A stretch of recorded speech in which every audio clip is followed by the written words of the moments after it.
Zverev is not a bad player. I feel like this is a more controversial statement than it ought to be.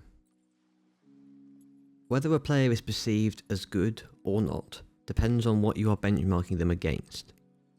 I am a superb tennis player compared to a 4-year-old. I am hysterically terrible compared to Roger Federer. Some players are consistently judged unfairly because of the competition they have to face. The generation of players affected the worst by this concept is the 90s born next gen. That cohort of players that includes Medvedev, Zverev, Tsitsipas and Ruud, among others. From one perspective, Ruud is a player who has failed to win a Grand Slam despite 3 chances. From another perspective, he's the poor guy who had to face Nadal, Alcaraz and Djokovic in those finals. From one perspective, Tsitsipas is a player who should have won a Grand Slam title by now and choked one away. From another perspective, he's a guy who has reached 2 finals despite glaring weaknesses.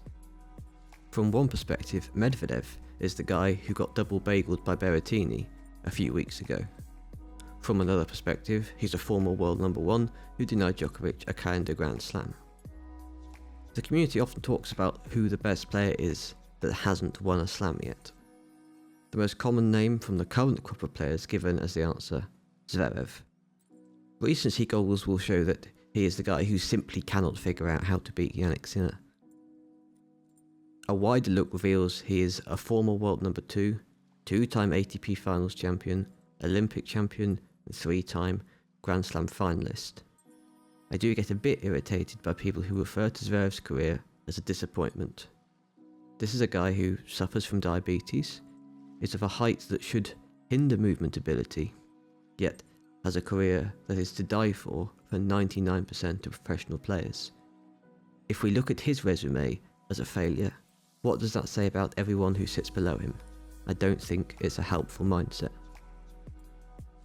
Zverev has a severe matchup problem with Sinner. That sounds like a silly thing to say, everyone struggles against Sinner. The point is, most other people also struggle against Alcaraz to roughly the same extent. Zverev doesn't have this issue. He is quite consistently causing Alcaraz problems in matches, and has beaten him since Alcaraz became a major champion. Against Sinner, the head-to-head has been entirely flipped upside down in Sinner's favour, and matches are rarely even close. Zverev plays an extremely solid rally ball, especially off the backhand wing. The pure power coming off Alcaraz's forehand is often not enough to disrupt Zverev, if he can get a good strike on it. If Zverev can minimise the defensive shots required from his forehand side, he can stay in long rallies and maybe even cause Alcaraz to get impatient and try something risky. Because of Alcaraz's talent, his risky plays usually work often enough to win him the match. Bold forehands, sneaky drop shots.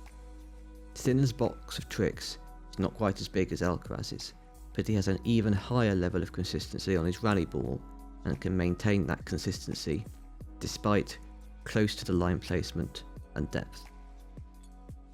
Sinner's backhand is arguably the best on tour, and it's more symmetrical to his forehand in terms of the way it feels to his opponent than just about anyone else on tour.